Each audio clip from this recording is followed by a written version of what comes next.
Hi and welcome to Dean Park as I put Revolution's latest release under close inspection.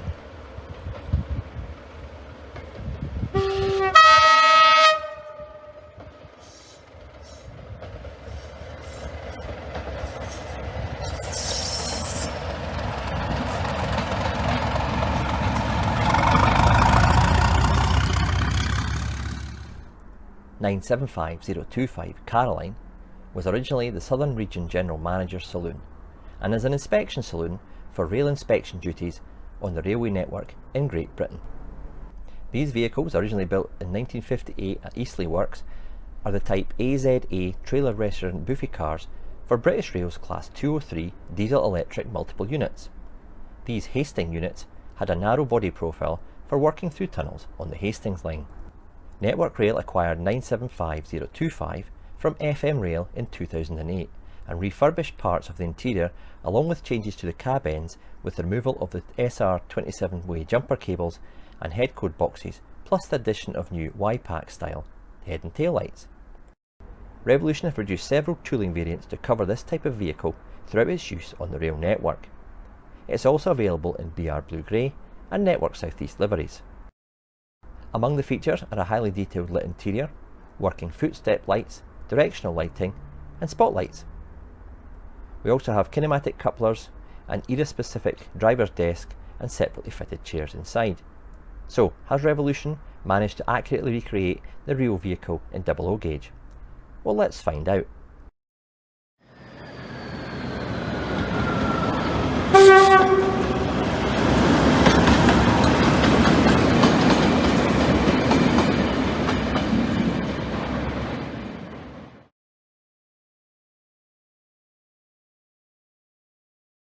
Let me turn my attention to the Revolution model of this inspection saloon.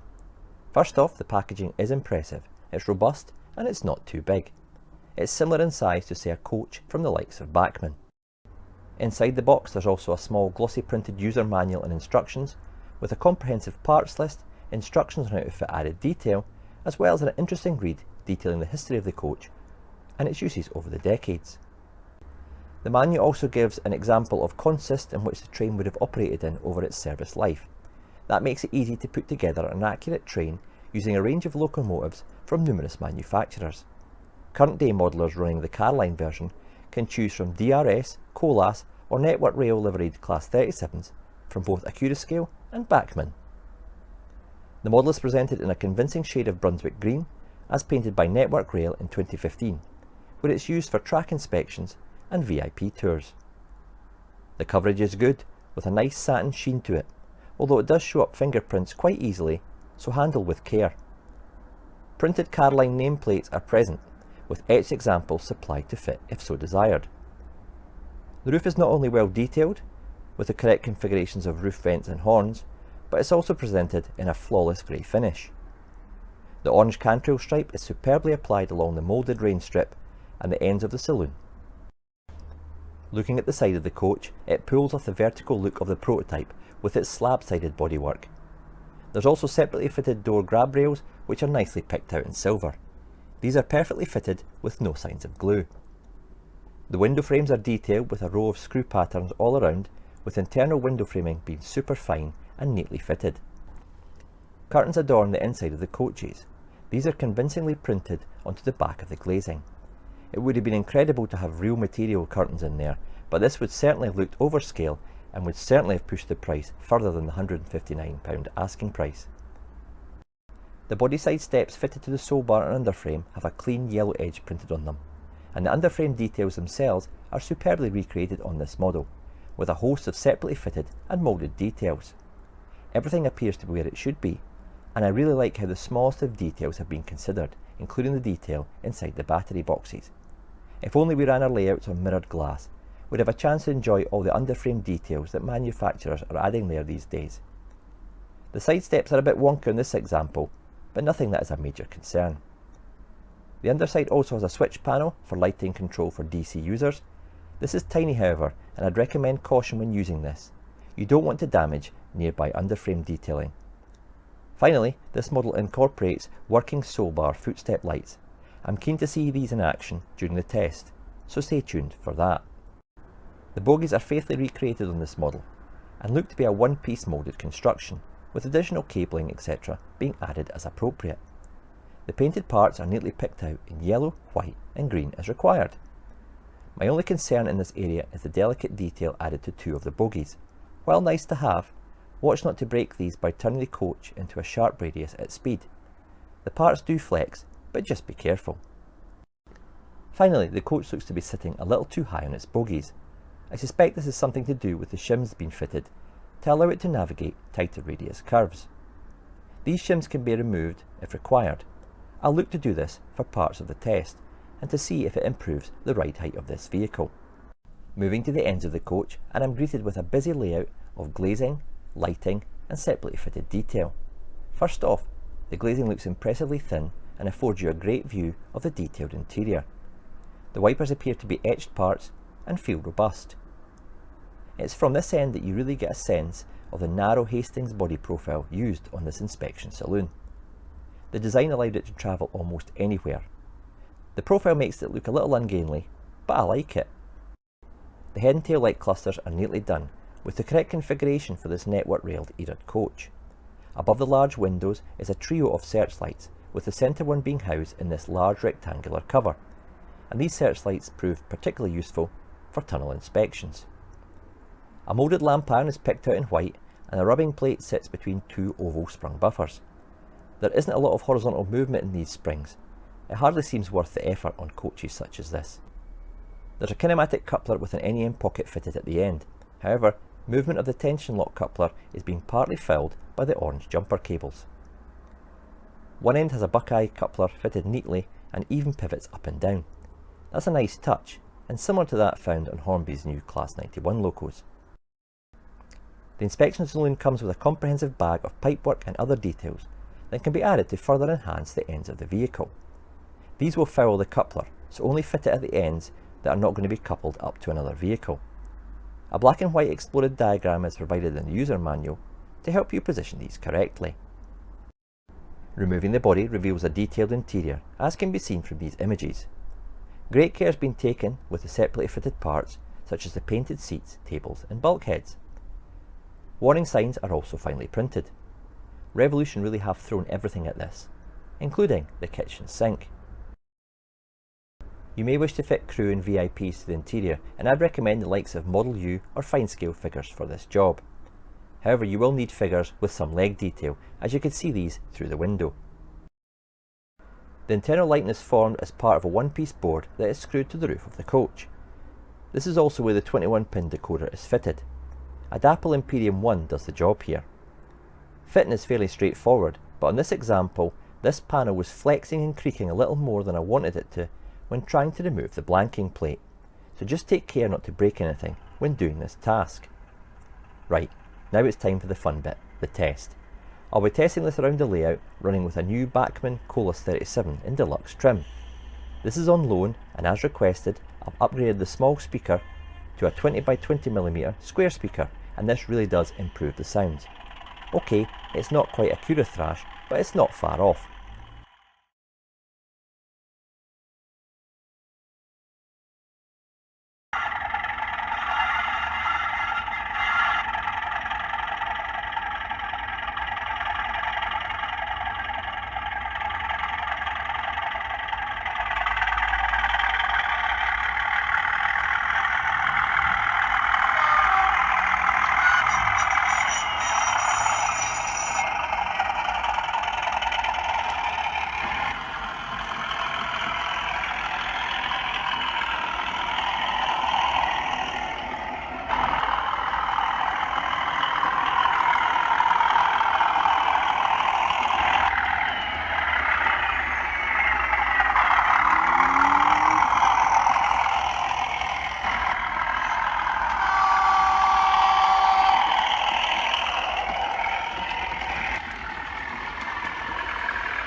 With regard to the lighting for this vehicle, I've got a Dapol Imperium 1 decoder fitted after a recommendation by somebody else. F0 is the headlights, F1 is the interior lights, F2 is the tail lights. These will be on at the second end, and if I change direction, the tail lights come on nearest the camera. However, what I can't seem to do with this decoder is work the head and tail lights completely independently. For example, say I wanted the Class 37 to be hauling this coach, I wouldn't want the headlights on, but I'd want the tail lights on. And this decoder doesn't seem to want to do that for me. I'll maybe have to look at an alternative here, or maybe just I'm missing something, I need to look at the CVs. The next function, function 3, is the spotlight at the footsteps there. And if I change direction to the headlights again, function 4 are your spotlights. We've got quite a comprehensive lighting suite here. It is impressive, and I really quite like the floodlights above the cab window there, and the spotlight at the steps. That's a really nice touch.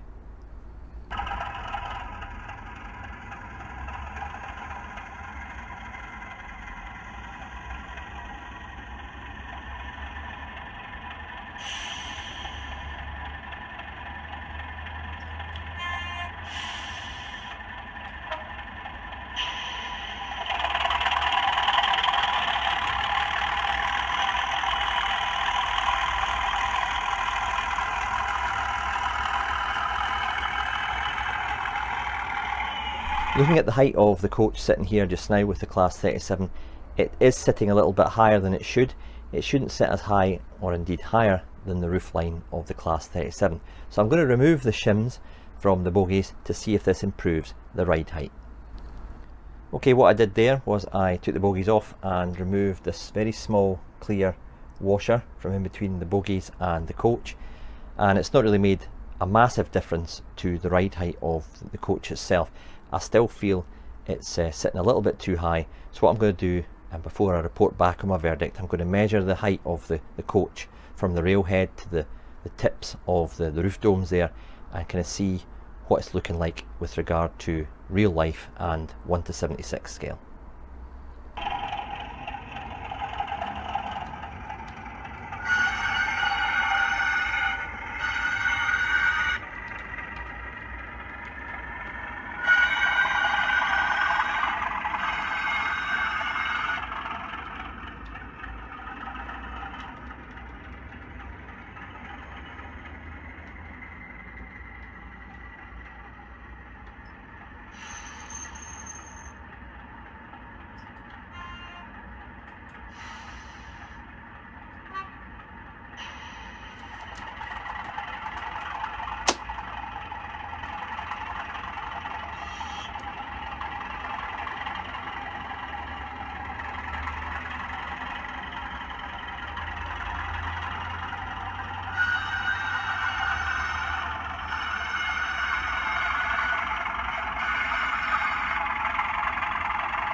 Okay, now the verdict and my rating for this inspection saloon.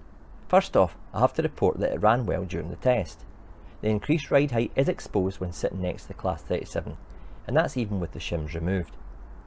Measuring the height of the coach with my micrometer and without the shims in place, I get just a fraction over 52mm from railhead to roof vents. Referring to technical data of the actual coach, I calculate that the correct height would be just over 50mm in 00 gauge. Therefore, if my maths is correct, that means that it's just over 2mm higher than perhaps it should be in model form. This is not too obvious when the vehicle is standing alone, but as I've said, you can tell the ride height is off just a little bit when sitting next to the loco. This is a bit of a shame as the overall look of the model is really nice. The lighting functions are great, and I especially like the footstep spotlights. This is really great work from Revolution. Interior light is bright but totally acceptable. The floodlights on the end really make for an impressive sight, and there's no light bleed from the model. The paint finish too is very impressive, along with all the added detail both inside and out. So my ratings for this model are as follows. Appearance and accuracy is a 4-star rating. Revolution have captured the narrow lines of the real thing, ride height observations aside. Performance is a 5-star rating. It performed well over all aspects of the test, being pushed and pulled. Electronics is a 4-star rating. Positioning of the decoder is discreet, and Revolution have used a novel way of connecting the roof electronics with the body of the coach, with a multi-pin socket connection. Just be careful when replacing the body to ensure this forms a good connection. Some modelers have commented on light flicker, but this example worked without issue. It's disappointing that you cannot work the head and tail lights completely independently, and quite a few people on RMWeb have mentioned this. If it's not a decoder related issue, I would have hoped it had been resolved prior to release. Packaging is good overall. The box is sturdy, but the plastic inside is a little bit flimsy. Some people have reported damage on their models upon arrival, but my example was fine. Details and features are top marks. The model is bristling with moulded and separately fitted detail and finely printed parts. It really is a lovely looking vehicle. Value for money? Well, £159 for a coach with lights, it isn't cheap. But you have to factor in the investment Revolution have put into this vehicle that wasn't numerous in type, and indeed has a limited range of liveries in which it can be released. Some might say that for an extra £10 you can buy a new loco, and this is true. However, the effort that Revolution have gone to with this perhaps merits the premium price tag. Plus, you'll only ever need one for your layout. But I understand the comments about the price tag, especially with the issues over the lights and ride height. Overall, this model just nudges its way into a 4-star rating, and my recommendation is that you consider the model if it suits your era and region of interest.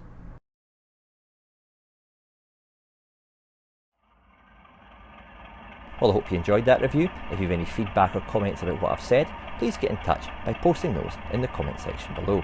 In the meantime, take it easy, happy modelling, cheers for now.